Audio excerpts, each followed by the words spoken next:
বন্ধু শুনছি নাই কালকে এসএসসি পরীক্ষার রেজাল্ট দেবে।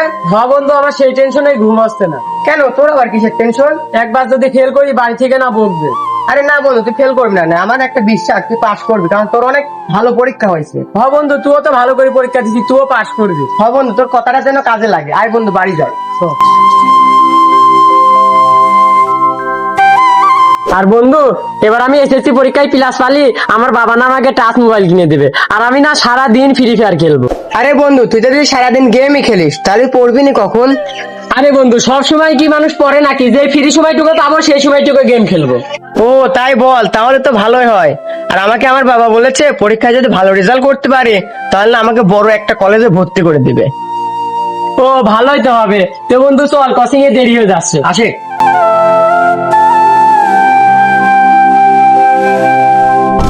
আচ্ছা বন্ধু, আজকে তো এসএসসি পরীক্ষার রেজাল্ট দেখার কথা, দেখ তো। এখনো 10টা বাজতে 10 মিনিট বাকি আছে, ওয়েট কর। আচ্ছা আচ্ছা আরে বন্ধু, 10টা তো বেজে গেছে, এখন দেখ। আচ্ছা, তোর রোল নাম্বারটা বল। 311 425। আরে বন্ধু, তুই তো পাস করেছিস। Congratulations। আচ্ছা বন্ধু, এবার আমারটা দেখ, আমারটা। আরে বন্ধু দাঁড়া, আগে আমারটা দেখে নি। বন্ধু আমি তো প্লাস পাইছি। ও বন্ধু, খাওয়ান লাগবে কিন্তু, খাওয়ান লাগবে। হ্যাঁ, হবে ইনশাল্লাহ। আচ্ছা বন্ধু, তুই তো পাস করছিস, এবার আমারটা দেখ। আচ্ছা দাঁড়া দেখছি, তোর রোল নাম্বারটা বল। 22 51 86। 22 51 86। বন্ধু তুই তো গোল্ডেন এ প্লাস পাইছিস। বন্ধু বন্ধু, এবার লাগবে মিষ্টি কিন্তু। খাওয়ান লাগবে। আচ্ছা আচ্ছা, তোদের মিষ্টি খাওয়াবো।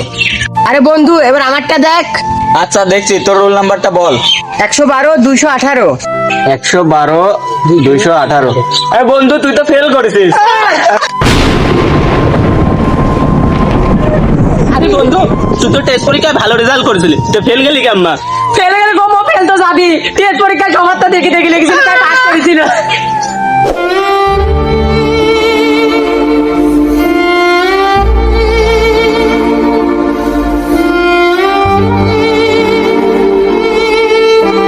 এটা কি আনছিস? সামান্য এসএসসি পরীক্ষার ফেল করছিস, ভালো রেজাল্ট করতে পারিস নাই। তোর বন্ধু বান্ধবকে দেখ, তোর বন্ধু বান্ধব সবাই তো পাস করেছে, তুই কেন ফেল করেছিস? আর আমার একটা মান সম্মান আছে না? যদি কেউ আমাকে জিজ্ঞাসা যে তোমার ছেলে কি ফেল করেছে না পাস করেছে, আমি কি জবাব দেবো? আমার একটা মান সম্মান আছে না? যা, তুই এখন আমার বাড়িতে বেরো।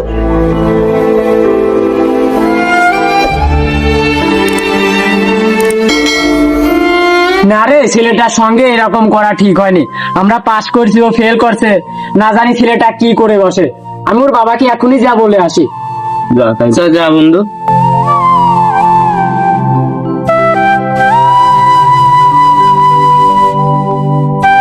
কাকা কাকা, আপনার সাল এসএসসি পরীক্ষায় ফেল করে আমাদের সঙ্গে রাগ করে কোথায় জানে চলে গেছে। আপনি একটু তাড়াতাড়ি দেখেন, রাগের মাথায় আপনার ছেলে আবার কিছু না করে বসে। আপনি একটু তাড়াতাড়ি দেখেন। কি? কোথায় গেছে? কোন দিকে গেছে? এইদিকে দেখেন। এইদিকে গেছে? রহিমের বন্ধু এসে বলে গেল ও নাকি ফেল করেছে। তোর তো মন মেজাজ ভালো নেই, তো গিয়ে আমি দেখে আসছি ছেলেটা কোথায় গেল। মায়ের যদি কিছু একটা করে বসে। ছেলেটাকে কোথায় গেল? কোথাও তো খুঁজে পাচ্ছি না, গিয়ে দেখে আসি তো কোথায় গেল। আব্দুল রহিম, তুমি ওখানে কেন? বাবা তুমি পড়ে যাবা, তুমি নিচে নামো, নিচে নামো।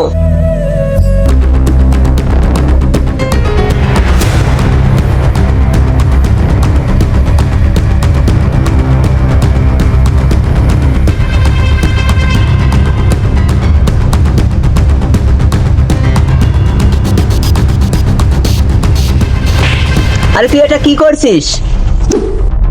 এই দুনিয়াতে আমার বেঁচে থেকে কোনো লাভ নেই। যে ছেলে শুধুমাত্র এসএসসি পরীক্ষায় পাস করতে পারে না, সেই ছেলে বেঁচে থাকার কোনো অধিকার নেই। তুমি ছাড়ো বাবা। আরে তুমি কি পাগল হয়ে গেছো? তুমি এটা কি করতে যাচ্ছ? একটাবার ভেবে দেখেছো তোমার একটা কিছু হয়ে গেলে আমার কি অবস্থা হবে? আর এবার পরীক্ষাতে ফেল গেছো, আগামীবার পরীক্ষাতে পাসও করতে পারো, তখন তোমার লাইফটা সেটেল হয়ে যাবে। তাই বলি এত বড় একটা ডিসিশন তুমি কি করে নিতে পারো?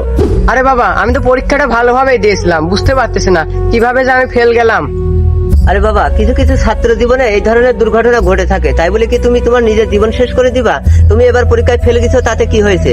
আগামীতে পরীক্ষা দিলে তুমি আবার ভালো রেজাল্ট করবা। আরে তুমি জীবনে যে যে ঝুঁকিটা নিতে গিয়েছিলে, এটা কি ঠিক করছো? তুমি যদি একবার মরে যেতে তাহলে তোমার কি অবস্থা হতো? আর এই ধরনের ভুলভাল ডিসিশন আর কখনো নিবা না।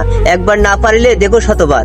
আমি আমার ভুলটা বুঝতে পারছি, তুমি যদি না থাকতাও তাহলে আমার জীবনটা আমি শেষ করে দিতাম। আমাদের এই বয়সে এরকম ভুলভাল ডিসিশন হয়ে থাকে, আর কখনো এরকম ভুলভাল ডিসিশন নেবা না। তো চলো, বাড়ি চলো। হ্যাঁ বাবা চলো, আমি আর এইরকম ডিসিশন নেবো না, আসো।